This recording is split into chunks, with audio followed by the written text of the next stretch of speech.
live radio, local podcasts, the Frederick Podcast Network at listenfrederick.com. The Fedora Files.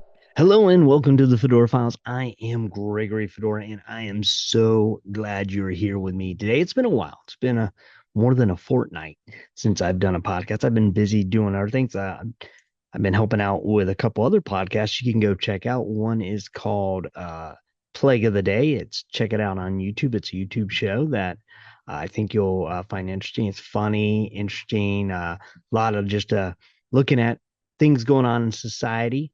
The next podcast is called Counter to Intelligence. And if you're into conspiracy theories and conspiracies from around the world, check it out. They're 5 episodes in right now, and they go from everyone from the drones in New Jersey to JFK to Atlantis to the Bermuda Triangle, and they want to hear from you. So if you have a conspiracy or a question about conspiracy, send it to them, or you can send it to me and I'll move it on to them. But yeah, check out Plague of the Day and Counter to Intelligence, both great podcasts. I've been helping out with those, so I kind of put the Fedora Files on the back burner for a little bit because I was like trying to get these things going and help them out. This episode is brought to you by the Happy Little Monsters anthology series. We got volumes 1 through 4. You can get them on Amazon, and that helps keep this going, as well as the Plague of the Day and Counter to Intelligence. So those proceeds go right back into creating content and podcasts and videos for you guys to enjoy and give you some information. Now, what I wanted to talk to you today is a kind of a cool story. It's kind of one that I really am into. I'm not too big on ghosts, but this is kind of a cool little one. It's called The Gray Man of Pawleys Island, and that's in South Carolina. And this ghost or whatever is kind of a harbinger, similar to like the Mothman, that he shows up before tragedy and kind of is a forewarning to people. And so I wanted to tell you the tale and then tell you some of the times he was spotted and what happened. So first off, let's go to the story. There are many variations of the story, but the most common one deals with a young man he's a sailor, and he'd been off to sea for a very long time and decided to travel from Charleston, South Carolina, to see his fiance. And he's going to ask her, like, hey, let's do it. Let's do this. I've saved up the money. And that's what he was trying to do, save money. So he was coming there, and it was a short trip, and but there was a storm approaching, and he was on his horse, and he decided to take a shortcut through the marsh just outside of Pawleys Island. And as the sun began to set, his horse got bogged down in the mud and threw the guy into the ground. Real similar to the Never-Ending Story when the guy's trying to, I can't remember the horse's name. I think it's Arthax or Airthax, whatever. He was trying to get out of the mud, the water and the thick mud, and trapped him. And eventually it killed the horse and him. So unlike in the Never-Ending Story, the horse just died. The guy died too. Now, devastated by this news of her lover's death, the young woman started taking regular walks on the beach to clear her mind. She would later come across a figure standing in her usual path. It was a familiar man dressed in all gray. As she approached the figure, she would recognize the face of her lover.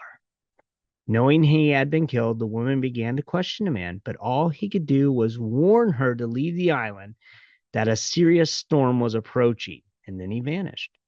The woman rushed home and told her family what had happened. In shock from the sighting, they heeded his warning and gathered their belongings and headed inland. Soon after, the area would be lashed by a powerful hurricane, leaving only one home untouched, hers. According to local lore, the Gray Man still roams the island in the days before a storm is set to make landfall. Many believe he is still searching for his lover. So he's still out there trying to, get back with her, but he's also warning people.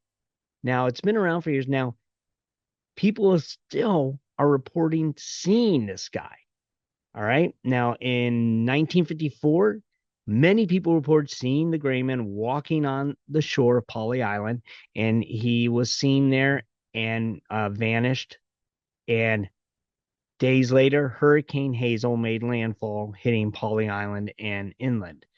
Um, the By the way, the story dates back to 1822. That is when that's when this man died, was in 1822.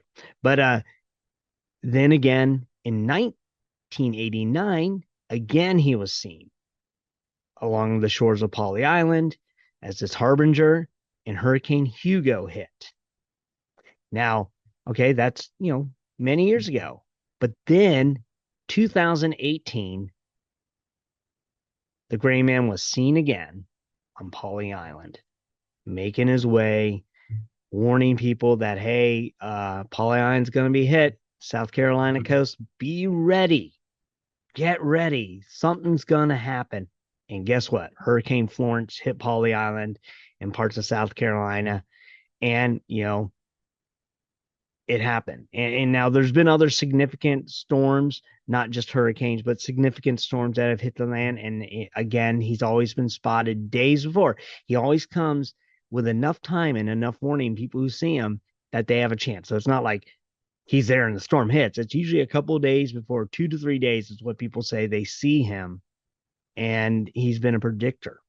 Now, is this true? Is this bogus? Well, people continue to claim, and the people of Pawleys Island, when they see him coming, they get out of there. And they've also, some have, like, even though they've been warned to leave or evacuate the island when other hurricanes come by, if they haven't seen the gray man, they'll stay. And guess what? They've been okay.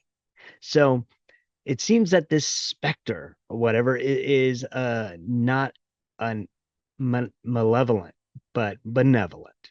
And he's out there warning people ahead of time. What are your thoughts on that? Do you think it's truth or bogus? Like, I think it's kind of cool that, perhaps, this man has a purpose.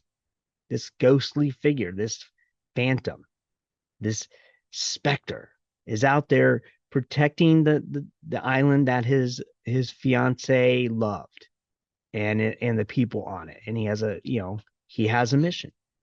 I think it's a pretty cool tale. I would love to know, like, the next time a hurricane comes in that area, if the gray man is seen, and did it hit Pawleys Island, or if a hurricane goes by or it hits, and was he not seen? Those kind of stories, I like those kind of ghost stories and that kind of folklore. It adds a lot. It's kind of cool, and it's an American story. I mean, there's other very similar, harbingers of things, such as the Banshee was a harbinger of death to a family, and the Mothman has been considered a harbinger of disasters that are not unforeseen. So do you take any belief to this? I'd like to hear your thoughts on it. Do you know of any other similar stories, like similar specters or creatures that show up before a disaster? And I'd love to hear. Maybe I would do some research. I have been writing about the gray man. He is going to be showing up in a later edition of Happy Little Monsters. I can't remember if it's going to be in volume 5 or 6, which I am still currently working on. Takes some time to get these things done. But please check out volumes 1 through 4, as well as, if you want, Sasquatch and Me, which is also available on Amazon. So there you have it. That is the story of the gray man of South Carolina, of Pawleys Island.